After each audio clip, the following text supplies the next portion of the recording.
Լեռնային Ղարաբաղը միշտ եղել է Ադրբեջանի կազմում եւ Հայաստանի Հանրապետությունը միշտ ճանաչել է Ադրբեջանի կազմում, ուղղակի դա թաքցվել է։ Թե շինգշաբթի է եղել կառավարության նիստերի դահլիճում, ապա սուր հայտարարությունների ժամ ճեպազրույցի անկյունում։ Պրոցեսը ղեկավարել են Լևոն Տեր-Պետրոսյանը, հետո Ռոբերտ Քոչարյանը, հետո Սերժ Սարգսյանը, հիմա էլ նրանց հարակից Ռուսաստանա-բելարուսական օլիգարխներին են բերել, հասկանալով, որ իրենց քարտը մարված է, հիմա էլ Ռուսաստանա-բելարուսական օլիգարխներին են բերել։ Եվ որպեսզի պատերազմ չլինի ու տարածաշրջանում խաղաղություն տիրի, Փաշինյանն առաջարկում է ընտրել ՔՊ-ին, քանի որ ընտրության արդյունքում կունենան սահմանադրական մեծամասնություն, որն էլ կերաշխավորի տարածաշրջանային խաղաղությունը։ Ինչ վերաբերվում է պատերազմի կուսակցությանը, դա հիմա ամեն օրվա հետ ինձ համար դառնում է ավելի ակնհայտ, որովհետև այդ կուսակցությունները եւ այդ շրջանակները ըստ էության ինչ են ասում, առաջինը ասում են, որ իրենք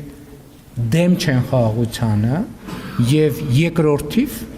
սկսում են խոսել, որ իրենց իշխանության գալու պարագայում սկսելու են վերանայել խաղաղությունը։ Փաշինյանը մտահոգված է ընդդիմադիրների պահվածքից, իր իսկ ստեղծած խաղաղության վերաբերյալ նույնպես անհանգստանում է։ Գործող վարչապետը մասնավորապես նշում է, որ ընդդիմադիրները չպիտի խոսեն, որովհետև նպաստում են ինքնիշխանության կորստին։ Բոլոր ուժերը ըստ էության հանդես են գալիս խաղաղության ռևիզիայի դիրքերից, ինչը այդ փաստի բերումով նշանակում է անխուսափելի պատերազմ, անխուսափելի։ Ընդ որում ընտրություններից շատ չանցած, մաքսիմալ աշնանը, ես վերլուծում եմ, չէ՞, տեքստերը ինչ են ասում։ Այդ բոլոր ուժերը, եթե անհրաժեշտ է անուններն էլ կտա, հստակ, մի մասը ենթադրում եմ չի էլ հասկանում ինչ ասում,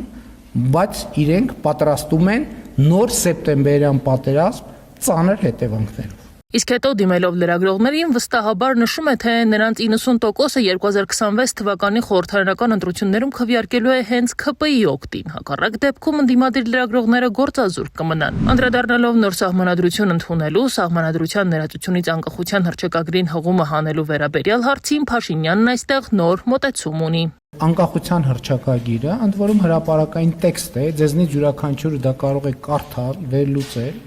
եւ կարող է անել նույնիսկ հրապարակային։ Դա ոչ թե անկախության հռչակագիր է, դա կոնֆլիկտի հռչակագիր է